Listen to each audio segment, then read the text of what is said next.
2004 সালের 14ই আগস্ট ধনঞ্জয় চট্টোপাধ্যায় নামে এক সিকিউরিটি গার্ডকে ফাঁসি দেওয়া হয়েছিল। কেন? তার বিরুদ্ধে অভিযোগ সে একটি স্কুলের ছাত্রীকে ধর্ষণ এবং খুন করেছিল।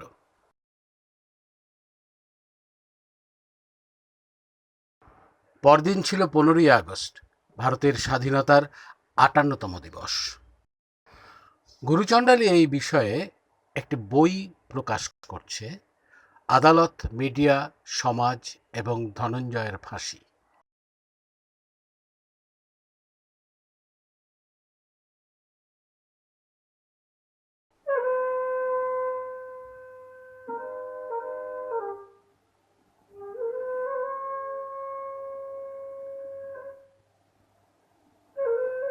আমাদের দেশের এখনকার চলতি আইন আদালত ব্যবস্থা বিলিতি জুডিশিয়ারির হুবহু নকল। কি স্থাপত্যে, কি আদব কায়দায়।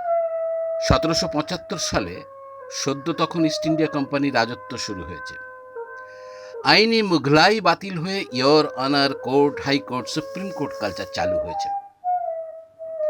আর শুরুতেই মহারাজ নন্দকুমারের ফাঁসির হুকুম দিলেন সুপ্রিম কোর্টের তৎকালীন চিফ জাজ এলিজা ইম্পে।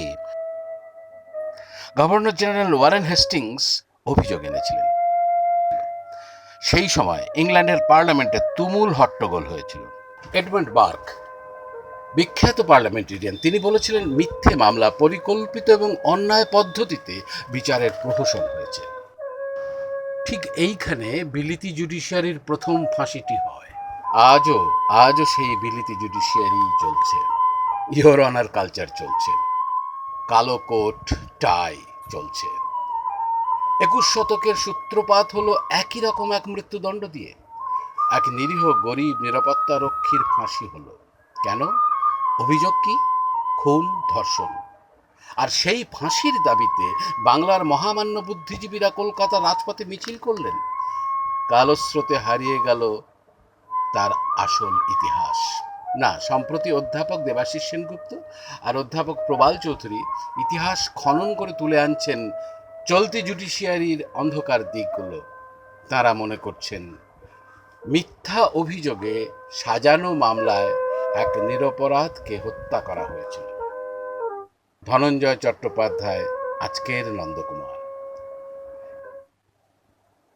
কিন্তু আজকের ওয়ারেন হেস্টিংস কে? আজ কি কোনো এডমন্ড বার্ক আছেন কোথাও? ভবানীপুরের পদ্মপুকুর,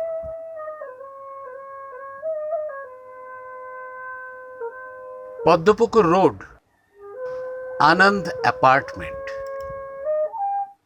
মূলত এখানে অবাঙালি ব্যবসায়ী পরিবারদের বাস ছিল। 4তলা ফ্ল্যাটের ওই স্কুল ছাত্রী হেতাল পারেখকে ধর্ষণ এবং খুন করে ধনঞ্জয় গা ঢাকা দেয়। কয়েক মাস পরে বাঁকুড়ার ছাতনা গ্রামে নিজের বাড়ি থেকেই ধরা পড়ে ধনঞ্জয়। জেলে ওর সাক্ষাৎকার নিয়েছিলেন অনিরুদ্ধ ধর, MS সাত্তুর তৈরি করা তথ্যচিত্র। ইনি বিখ্যাত ফাঁসুরে নাটা মল্লিক, অধ্যাপক প্রবাল চৌধুরী। প্রমাণ করা হয়নি এবং ধনঞ্জয় যেটুকু প্রমাণ রয়েছে তার ভিত্তিতে ধনঞ্জয়কে নির্দোষ ছাড়া আর কিছু ভাবা যাচ্ছে না। এবং কাউকে যদি সেভাবে আত্মাই বলে বা অপরাধী বলে চিহ্নিত করতে হয়, তার জন্য যথেষ্ট তদন্তের দরকার হয় এবং যথেষ্ট প্রমাণের দরকার হয়। কিন্তু কিছু প্রাইমা ফেসি এভিডেন্স তো থাকে। এই আমরা যখন এই মামলার বিভিন্ন নথিপত্র নিয়ে নাড়াচাড়া করেছি, আমাদের চোখে অনেক কিছু পড়েছে, যেটা হয়তো তদন্তকারী অফিসারদের চোখে পড়া উচিত ছিল, হয়তো পড়েওছে, কিন্তু সেটা নিয়ে সেরকমভাবে হইচই হয়নি বা সেটা নিয়ে সেভাবে উল্লেখ করা হয়। একটা বড় জিনিস যখন পারিপার্শ্বিক প্রমাণের ভিত্তিতে কাউকে অপরাধী সাব্যস্ত করা হয়, সার্কামস্ট্যান্সিয়াল এভিডেন্সের বেসিসে, সময়ের ব্যাপারটা খুব গুরুত্বপূর্ণ, যে কোন সময় অপরাধটা ঘটছে এবং সেই সময়টা সেই অপরাধটা করার পক্ষে যথেষ্ট। এখানে সাক্ষ্য প্রমাণ থেকে যেটা দেখা যাচ্ছে, বিভিন্ন লোকের জবানবন্দি থেকে যেটা দেখা যাচ্ছে, এটা মোটামুটি পিন পয়েন্ট করা হয়েছে যে মা লক্ষ্মীনারায়ণ মন্দিরে 5টা 15-20 নাগাদ চলে গেছিল। এটাই হচ্ছে অফিসিয়াল ভার্সন, যে টাইমটা রেকর্ড করা আছে। আর তারপরে মা ফিরে এসেছিল 6টা না, অ্যাকচুয়ালি যে টাইমটা অফিসিয়ালি রেকর্ডেড আছে সেটা হলো 6টা বেজে 5 মিনিটে মা ফিরে আসে। এবং পোস্টমর্টেমের রেকর্ড এবং অন্যান্য রেকর্ডে আরেকটা অদ্ভুত জিনিস রেকর্ডেড আছে, সেটা হচ্ছে time of Discovery of the body is also at 5:06। ব্যাপারটা খুব অদ্ভুত না। এবার বিভিন্ন লোকের 7টা নাগাদ তার ছেলে আসে, 7:10 নাগাদ, তারপর দুজনে মিলে আবার ওরা নিয়ে যান বডি এবং সেখানে চাপা দিয়ে থাকে। এবং উনি যখন নিয়ে আসছিলেন উনি মনে করেছিলেন যে সে হয়তো তখনও জীবিত আছে এবং সেই জন্য তিনি হাসপাতালে নিয়ে যাওয়ার জন্য ছুটে নিয়ে আসেন। কিন্তু তারপরে উনি মানে হয়তো হতভম্ব হয়ে গেছিলেন, কাজী মানে সেই লিফটের মধ্যে উনি বসেছিলেন। তাই এই সমস্ত কিছু দেখলে যেন দেখা যায় যে উনি আসা মোটামুটি 5 থেকে 10 মিনিটের মধ্যে একটা দরজা ভাঙার ইনস্ট্রাকশন দিচ্ছেন। কারণ ওনার ইনস্ট্রাকশন ছাড়া এই দরজাটা কিন্তু ভাঙা সম্ভব নয়, কেউ ভাঙবে না। যারা এই দরজাটা ভেঙেছে তারা ওনার ইনস্ট্রাকশন ছাড়া কেউ দরজা ভাঙবে না। এত তাড়াতাড়ি একটা দরজা ভাঙার নির্দেশ দেওয়াটা আমাদের কাছে খুব অদ্ভুত লেগেছে। সেটা হচ্ছে একটা প্রথম বিষয়। দ্বিতীয়ত, লিফটম্যানকে বিগড়ে যাওয়া সাক্ষী বা বিরূপ সাক্ষী বলা হয়েছে। তার অনেকগুলো কারণ ছিল, যে সে পুলিশের খাতায় তার জবানবন্দি আছে যে সে নাকি ধনঞ্জয়কে লিফটে করে 4তলায় নিয়ে গিয়েছিল এবং তারপরে সেই ফ্ল্যাটে ছেড়ে দিয়ে এসেছিল। সে সেটা অস্বীকার করেছে। কিন্তু আরো একটা কারণ আছে, অফিসিয়াল জবানবন্দি অনুযায়ী এবং আদালতে দেওয়া স্টেটমেন্ট অনুযায়ী মা বলেছে সে 5:15 নাগাদ মন্দিরে চলে গেছে। লিফটম্যান বলেছে যে সে 2টো থেকে 4টে হচ্ছে তার অফ ডিউটি, সেই সময় লিফটে কেউ থাকে না, লিফটটা অটোমেটিক লিফট, যে কেউ সেই লিফটটা চালাতে পারে। 4টের সময় সে ডিউটি রিজিউম করেছিল এবং ডিউটিতে ফিরে আসার পরে 5-10 মিনিটের মধ্যে মাইকি নেমে মাইকি মন্দিরে যাওয়ার জন্য লিফটে করে নেমে আসে।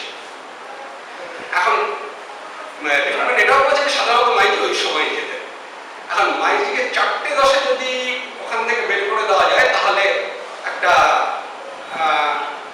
অনেকভাবেই সেটা প্রসিকিউশনের পক্ষে একটা সুবিধাজনক জিনিস হওয়ার কথা। তখন সেক্ষেত্রে ওই 5:20 থেকে 5:50-এর মধ্যে ধনঞ্জয়কে এসে খুন, ধর্ষণ, চুরি আর সব কিছু করতে হয় না। 5:20 থেকে 5:45। এখন ধনঞ্জয় অফিসিয়াল রেকর্ড অনুযায়ী 5:45 নাগাদ অন্য সিকিউরিটি গার্ডের ডাকে সাড়া দিয়ে ব্যালকনি থেকে কথা বলেছে। কাজেই তার মধ্যে নিশ্চয়ই ধনঞ্জয় সব অপহরণ করা সারা হয়ে গিয়ে থাকবে, নাহলে এটা সম্ভব নয়।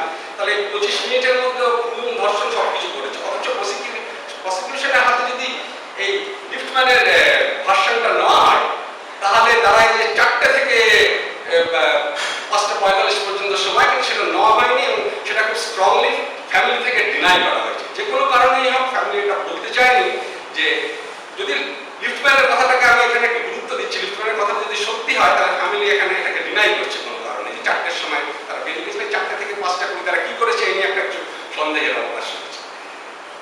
দ্বিতীয়ত আরেকটা ব্যাপার, ওই রকম একটা সিকিউর ফ্ল্যাট বাড়িতে, এটা পুলিশের স্টেটমেন্টও আছে, সব জায়গাতেই আছে, যে বাইরে থেকে কোনো একটা লোক এসে কিছু করে যাওয়াটা অসম্ভব। ওই ফ্ল্যাটের মধ্যে যার রিজনেবল অ্যাক্সেস আছে তার পক্ষেই কাজটা করা সম্ভব। এই সমস্ত জিনিসগুলো যদি দেখা যায় তাহলে একটা জিনিস কিন্তু অস্বীকার করার উপায় থাকে না, যে ঘটনাটা যখন ঘটেছে বা কিভাবে ঘটেছে সেই ব্যাপারটা সম্পূর্ণভাবে মায়ের নজরে নিয়ে হচ্ছে, সেটা কিন্তু অসম্ভব ব্যাপার মনে হয়। তার কারণ সকালবেলা বাবা বেরিয়ে গেছিল, সকাল 8:30-9টার সময় বাবা বেরিয়ে যায় দোকানে, সেটা তার ডেইলি রুটিন এবং সেদিনও তার কোনো নড়চড় হয়নি, নড়চড় হওয়ার মতো কোনো কারণও ছিল না। তারপরে ভাই সকালবেলা কলেজে বেরিয়ে গেছিল, তারপরে দুপুরবেলা এসে 12:30 নাগাদ বেরিয়ে গেছে দোকানে, সব ঠিক আছে। এবং হেতাল তারপরে পরীক্ষা দিয়ে মায়ের কথা অনুযায়ী 1টার সময় ফিরে এসেছে। আর যদি সে সত্যি লিফটম্যানের ডিউটি অফ হয়ে যাওয়ার পর ফিরে এসে থাকে তাহলে 2টোর পরে ফিরে এসছে। এই অবস্থায় সেই সময় ফ্ল্যাটে মা ছাড়া আর কারো থাকার কথা নয়। আর মা বেরিয়ে যাওয়ার পরে যদি ঘটনাটা ঘটে না থাকে, তার আগে যদি ঘটনাটা কোনোভাবে ঘটে থাকে, তাহলে জিনিসটা মায়ের অজ্ঞাতসারে হওয়াটা সম্ভব নয়। এইটা একটা জিনিস খুব স্পষ্টভাবে এখান থেকে বেরিয়ে আসে। আমি শুধু এইটুকুই বলবো এই ব্যাপারে, যে মানে আমরা অল্টারনেটিভটা কি হতে পারে সেটার ব্যাপারে। এখন আরেকটা এই প্রসঙ্গে আরেকটা জিনিস খুব গুরুত্ব পায়, যে সার্কামস্ট্যান্সিয়াল এভিডেন্সের বেসিসে যখন কাউকে অপরাধী সাব্যস্ত করা হয় বা দণ্ডদান করা হয়, তখন একটা জিনিস খুব ইম্পর্টেন্ট এবং সমস্ত আদালতের রায়ে সেই কথাটা উল্লেখ আছে খুব স্পষ্টভাবে। দেখতে হবে যত কিছু প্রমাণ আছে, যত কিছু পারিপার্শ্বিক বিচার করা হয়েছে, তাতে যেন একটা মাত্র পসিবিলিটি থাকে যে যাকে আমরা শাস্তি দিচ্ছি সেই কনভিক্ট হচ্ছে একমাত্র লোক যে সেই অপরাধটা করতে পারে। অন্য কোনো রকম পসিবল অল্টারনেটিভ যেন এই যা পারিপার্শ্বিক প্রমাণ রয়েছে তাতে সমর্থিত না হয়, সেটা ডেফিনেটলি এক্ষেত্রে না। এবং সেটা অনেকটাই একটা মানে এক্ষেত্রে একটা অল্টারনেটিভ আছে, যেটা বোধহয় যেটা আদালত যে হাইপোথিসিসটাকে অ্যাকসেপ্ট করেছে তার থেকে অনেক বেশি পসিবল এবং অনেক বেশি যুক্তিসঙ্গত বলে মনে হয়। ধনঞ্জয়ের বাবা এবং ছোট ভাই বিকাশ কনভারসেশনের গল্প, একটা রেপ বা পসিবল রেপের গল্প, তারপর খুব অল্প সময়ে খুন হয়ে যাওয়ার গল্প, এই গল্পগুলোকে সাবস্টেনশিয়েট করার জন্য প্রসিকিউশনকে কিছু এভিডেন্স তৈরি করতে হয়েছে, কিছু প্রমাণ তৈরি হচ্ছে, তার জন্য কিছু এভিডেন্স হয়তো প্ল্যান করা হয়েছে। এখানে যেটা পুলিশ যে করে না তা নয়, সেটা আমরা সকলেই জানি, এবং আদালতেও সেটা, বিচারকরাও সেটা খানিকটা জানে। কারণ কথাটা হলো পুলিশ একটা এভিডেন্স তৈরি করছে বা প্ল্যান করছে, বেশ ভালো কথা, কিন্তু গল্পটাকে তৈরি করছে। একটা গল্প থেকে তো তারপরে এভিডেন্স গুলো তৈরি হয়। একটা খুব মজার জিনিস দেখা যায় এই ক্ষেত্রে, যে খবরের কাগজের রিপোর্টে এই ধনঞ্জয়ের নামটা উঠে আসা, একটা পসিবল ধর্ষণের গল্প, এবং তারপর ধনঞ্জয় নাকি মেয়েটিকে বিরক্ত করতে, এই কথাটা খবরের কাগজে 2 দিন বাদে বেরিয়েছে। এই সমস্ত জিনিসগুলো রয়েছে। কারণ এই গল্পগুলো এটা পড়লেই বোঝা যায়, গল্পগুলো কিন্তু পুলিশকে দেওয়া হচ্ছে পরিবারের তরফ থেকে। সেটা একটু জিনিসগুলো খুঁটিয়ে পড়লেই দেখা যায়। আমাদের যেটা মনে হয়েছে, এই গল্পগুলো সব পরিবারের তরফ থেকে তৈরি করা হয়েছে, এবং পুলিশ সেটাকে খুব সুন্দর করে সাজিয়ে একটা নিটল স্টোরি তৈরি করার জন্য এভিডেন্স দিয়েছে। এই জিনিসটাও কিন্তু পরিবারের সম্ভাব্য অপরাধকে ইন্ডিকেট করে। আমি যেটা আগেও বলেছি, আবারও সেটা বলছি, যে আমি যেটা বলছি সেটা পুরোপুরি প্রমাণ করতে গেলে একটা তদন্তের দরকার, এবং সেটাই কেসটা রিওপেনিং ছাড়া সম্ভব নয়। এবং এখনো এই কেসের সঙ্গে সংশ্লিষ্ট লোকেরা সকলে অনেকেই জীবিত, প্রয়োজন হলে তাদেরকে করা যায়। আমি জানি না আমাদের দেশের লিগাল সিস্টেমে সেটা কতটা সম্ভব, কিন্তু একটা প্রাইমা ফেসি এভিডেন্স এখানে আছে, যেটা পরিবারের অপরাধের দিকেই অঙ্গুলি নির্দেশ করে। অধ্যাপক দেবাশিস সেন। একটা প্রশ্ন সকলের মনেই থাকে, সেটা হচ্ছে যে ধনঞ্জয় যদি নির্দোষী হয়ে থাকে, তাহলে 3টে আদালতের মধ্যে দিয়ে তার কি করে শাস্তি হবে। তো অনেকগুলো বিষয় আছে যেগুলো আদালতে সত্যি সেভাবে উপস্থাপনা করাই হয়। যেমন একটা মস্ত বড় ব্যাপার হচ্ছে যে এখানে যদিও ধনঞ্জয়ের ফাঁসিটা হয়েছিল খুনের জন্য, ও দোষী সাব্যস্ত হয়েছিল কিন্তু খুন, ধর্ষণ এবং একটা চুরি। এবং মূলত এই খুন, ধর্ষণ, এই কম্বিনেশন, এই দুটো মিলিয়ে ব্যাপারটা এতটাই লোকের মনে নাড়া দিয়েছিল, বিচারকদের মনে নাড়া দিয়েছিল, যে তারা ওকে প্রাণদণ্ড দিয়েছিল। তো এই খুনের সঙ্গে ধর্ষণের ব্যাপারটা একভাবে জড়িত। এরকম নয় যে ধর্ষণ একটা আলাদা অপরাধ, খুন একটা আলাদা অপরাধ। খুন, ধর্ষণ দুটোর জন্য অপরাধী শাস্তি সাব্যস্ত হওয়াটা একটা বড় ব্যাপার ছিল। তো এই যে ধর্ষণের প্রশ্নটা, ধর্ষণ যে আদৌ হয়নি এরকম কোনো সম্ভাবনার কথা কোনো আদালতে কোনো উকিল ধনঞ্জয়ের তরফে এই কথাটা ব্যক্ত করেনি। কিন্তু আমাদের কাগজপত্র দেখে, আদালতে কাগজপত্র দেখে ঠিক এই কথাটাই মনে হয়েছে। কেন মনে হয়েছে মানে সেই কথাটা বলি।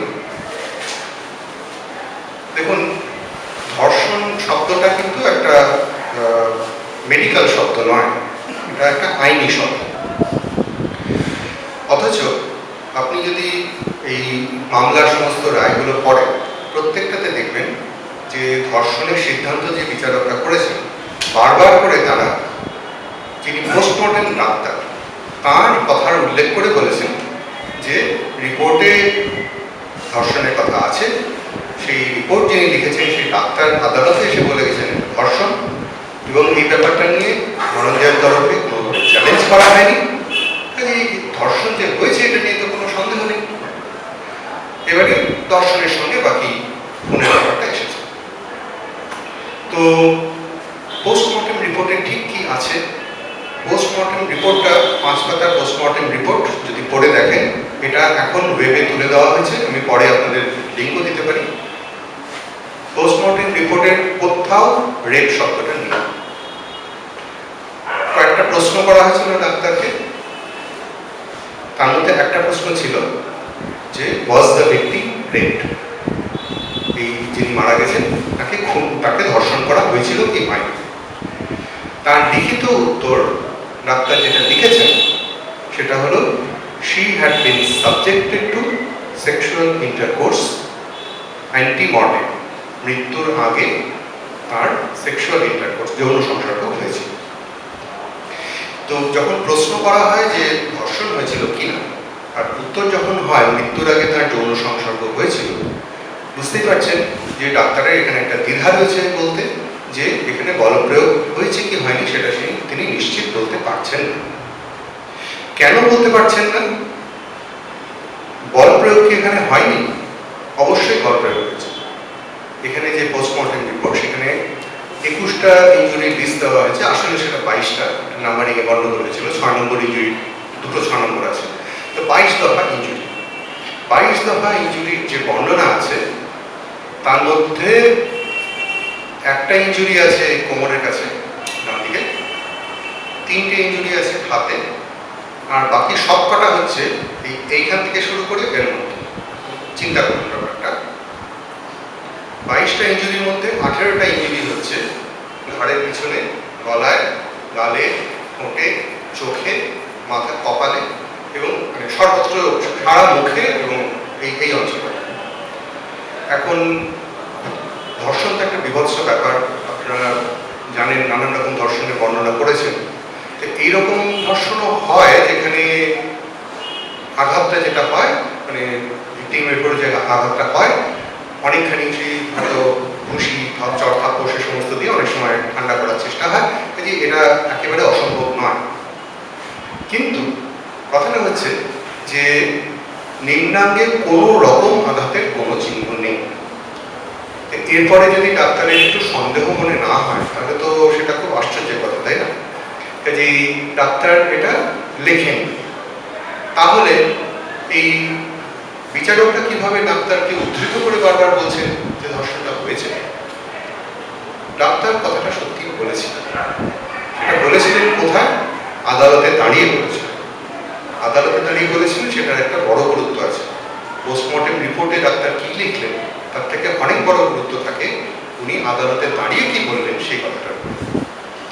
এবারে আদালতে দাঁড়িয়ে উনি কি বলেছিলেন, কখন বলেছিলেন, কিসের উত্তরে এবং তার কি ব্যাখ্যা দিয়েছিলেন সেটা এবারে দেখা যায়। তাকে প্রথমে বলা হয়েছিল যে কি কি ইঞ্জুরি রয়েছে তার বর্ণনা দিতে, তিনি সেসব দিয়েছিলেন। যে সমস্ত প্রশ্ন করা হয়েছিল তার কি উত্তর তিনি কি দিয়েছিলেন লিখিতভাবে সেটাও তিনি ব্যক্ত করেছেন। তারপরে তাকে আরো কিছু প্রশ্ন করা হয়েছে, তার উত্তরে এই উত্তরটা এসেছে এক জায়গায়, যে প্রশ্ন করা হয়েছে যে রেপ কি করা হয়েছিল, উনি সেখানে বলেছেন যে আমার মনে হয়েছে রেপ করা হয়েছে। তারপরে উনি সেটা ব্যাখ্যা দিতে গিয়ে বলেছেন যে এই বিশেষ কাগজটা পড়ে আমার মনে হয়েছে যে এখানে একটা ধর্ষণ হয়েছিল। সেই কাগজটা কি? এই কাগজটা হচ্ছে যেই ডাক্তার এই পরীক্ষাটা করবেন তাকে পুলিশকে একটা রিকুইজিশন পাঠাতে হয়, একটা এই পোস্টমর্টেম করার জন্য একটা রিকোয়েস্ট করে পাঠানো হয়। তাতে কি পরিস্থিতিতে এই দেহটা পাওয়া গেছে তার একটা বর্ণনা থাকে। সেই বর্ণনাতে বলা হয়েছে যে মানে কি অবস্থায় পাওয়া গেছিল সেসব বলে তারপরে স্পষ্ট করে এই কথাটা লেখা আছে, it is suspected that the victim was raped and murdered. এবারে ডাক্তার যখন কোর্টে দাঁড়িয়ে বলছেন এমন একটা কথা যেটা উনি প্রশ্নের উত্তরে লেখেননি বরং এড়িয়ে গেছেন। প্রশ্নটা ছিল ওয়াজ শি রেপড, তার উত্তরে ডাক্তার বলছেন যে she was subjected to sexual intercourse. সেই অবস্থান থেকে সরে এসে আদালতে দাঁড়িয়ে বলছেন my impression was that she was raped. তার ব্যাখ্যা হিসেবে বলছেন কিসের ভিত্তিতে এই একটা থেকে অন্য অবস্থানে গেলেন না, ওই কাগজটা পড়ে আমার মনে হচ্ছে। সেই কাগজটাতে কি লেখা আছে? পুলিশ লিখছে it is suspected that the victim was raped and murdered. তাহলে ব্যাপারটা কি দাঁড়ালো? ডাক্তার বলছেন রেপ হয়েছে কারণ পুলিশ সন্দেহ করছে রেপ হয়েছে, আদালত বলছে রেপ হয়েছে কারণ ডাক্তার সন্দেহ করছেন রেপ হয়েছে, এবং সেটা ডাক্তারের ইমপ্রেশন। এরকম নয় যে উনি মেডিকেল কোনো যুক্তি দেখাচ্ছেন, এরকম নয় যে যেখানে উনি সেক্সুয়াল পেনিট্রেশনের চিহ্ন পেয়েছেন সেখানে কোনো ইনজুরি দেখেছেন, কোনো মেডিকেল কারণে বলছেন না, একটা কাগজ দেখে বলছেন। সেই কাগজে এই কথাটা আছে। এবারে আরো দুটো একটা কথা বলি। ওকে, উনি এই প্রশ্নের উত্তরে শুধু এইটুকু বলেননি যে there was sexual but the victim was subjected to sexual intercourse because anti-mortem, শুধু এই কথাটুকু নয়, আরেকটা কথা উনি লিখেছিলেন, সেটা হচ্ছে যে vaginal swab sample আর pubic hair sample এইগুলো ফরেন্সিক পরীক্ষার জন্য পাঠানো হচ্ছে। যৌনাঙ্গের যে চুল এবং ভ্যাজাইনাল যোনিদেশের কিছু সোয়াব স্যাম্পল সেটা পাঠানো হচ্ছে ফরেন্সিক পরীক্ষার জন্য। আরেকটা কথা বলেছিলেন যে ওখানে ম্যাটেড পিউবিক হেয়ার, যার অর্থ হচ্ছে যে সেখানে চাপ বাঁধা যৌনকেশ। তো এই স্যাম্পলগুলো পাঠানো হয়েছিল ফরেন্সিক পরীক্ষার জন্য। সেই পরীক্ষার আউটকাম কি? ভ্যাজাইনাল সোয়াবে কোনো সিমেনের অস্তিত্ব পাওয়া যায়নি, পিউবিক হেয়ারে পাওয়া গেছে। তাতে এই জিনিসটা কনফার্ম করে যে সেখানে একটা সেক্সুয়াল ইন্টারকোর্স হয়েছিল। কিন্তু ফরেন্সিকে আরও একটা অতিরিক্ত জিনিস পাওয়া গেছে যেটা এর সঙ্গে ব্যাপারটা ঠিক মেলে না। হেদালের পরনে যে জামা কাপড় ছিল তার মধ্যে একটা প্যান্টি, একটা স্কার্ট, একটা আন্ডারস্কার্ট চিহ্ন পাওয়া যায়, আন্ডারস্কার্টে পাওয়া যায়। প্যান্টিটা শরীরে ছিল না, অন্তত আদালতে বলা হয়েছে যে সেটা নাকি শরীর থেকে দূরে রাখা আছে, মানে পড়েছিল ঘরের মধ্যে অন্য জায়গায় পড়েছিল। এবারে একটা জিনিস আপনাদের প্রশ্ন করি, মানে এখানে তো সবাই প্রাপ্তবয়স্ক, এই যে বিষয়টা নিয়ে কথা হচ্ছে সবাই জানে কি নিয়ে কথা হচ্ছে। এখন যদি একটা বল প্রয়োগ করে কোনো সেক্সুয়াল ইন্টারকোর্স হয়ে থাকে এবং তারপরে যদি তাকে খুন করা হয়ে থাকে, তাহলে এমন সম্ভাবনা কি আছে যে ধর্ষণ হয়ে যাওয়ার পরে এবং খুন হওয়ার আগে কোনো কারণে সেই প্যান্টিটা আবার পরে নেওয়ার প্রয়োজন হলো? ওটা তো একটা বাধা, ওটাকে দূর করে ছুঁড়ে ফেলে দেওয়া খুব স্বাভাবিক। কিন্তু তাহলে তাতে সিমেন্ট স্যাম্পল কেন আসলো? এমন তো হতে পারে যে এই যে সেক্সুয়াল ইন্টারকোর্সের কথা যেটা বলা হচ্ছে এর মধ্যে বল প্রয়োগ কোনো কিছুই হয়নি। এমন তো হতে পারে যে এখানে যেটা হয়েছিল, যদি সেক্সুয়াল ইন্টারকোর্স যেটা প্রমাণ পাওয়া যাচ্ছে সেটা তার মধ্যে কোনো বল প্রয়োগ কোনো কিছুই ছিল না, এটা ঐচ্ছিক ছিল, এবং সেক্ষেত্রে একটা মানে তার মধ্যে বল প্রয়োগ হয়নি, একটা সেক্সুয়াল ইন্টারকোর্স হয়েছে এবং তারপরে যথারীতি জামা কাপড় পরা হয়েছে, সেই কারণে সেখান থেকে সিমেন্ট স্যাম্পল পাওয়া হয়েছে। তাহলে এর সঙ্গে এটা যদি এবং এই গোটা ব্যাপারটাই যদি একটা সম্পূর্ণ আলাদা ইভেন্ট হয়ে থাকে যার সঙ্গে খুনের কোনো সম্পর্ক নেই, তাহলে এখানে রেপটা হলো কোথা থেকে? প্রশ্নটা এরকম। এখানে প্রশ্নের যথেষ্ট অবকাশ আছে, সন্দেহের যথেষ্ট অবকাশ আছে, এবং সেটা শুধু এই প্রশ্নে নয়। আমি শুধু ধর্ষণের কথাটা বললাম একটা উদাহরণ হিসেবে। মিটিং থাকতো, নানা মিটিং, যে কোনো মিটিং হতো, আমাদেরকে হয়তো ছাত্রাবাসী আমি বন্ধু বান্ধবদের বলতে হবে, আরে ভাই মিটিং হলে পরে খবর দিস, হলে আমাকে খবরটা দিয়ে দাদার সাথে হয়তো একবার দেখা করে আসবো, মিটিং এর দলের সঙ্গে চলে দলের সঙ্গে একটা হয়তো ব্যাচ দিত, তাও এইভাবে হয়তো মানে খাওয়া দাওয়া দিত না না না সে কোনো না, সে কলকাতা ধরুন বাড়ি থেকে খেয়ে আসতাম, আবার কলকাতায় দেখা করে বাড়ি চলে যেতাম, এইরকম ভাবে পার্টির মিটিং এ গাড়ি করে যেতে ওইভাবে চলে আসতাম, হাতে পকেটে হয়তো 10 টাকা 20 টাকা থাকতো, এইটা আমাদের কাছে বিরাট ব্যাপার। কিন্তু ওই যে দাদাকে দেখতাম একটু আনন্দ পেতাম, বাড়িতে সবাই অপলক দৃষ্টিতে তাকিয়ে থাকতো যে গেছে দাদার সাথে দেখা করতে, দাদা ফিরে আসবে। এইভাবে সব বছরগুলো কেটে গেছে, ছোট ছোট ভাই তারা সব অনাহারে অর্ধাহারে, মানে দুটি অন্য জোগাড় করে দিতে পারেনি।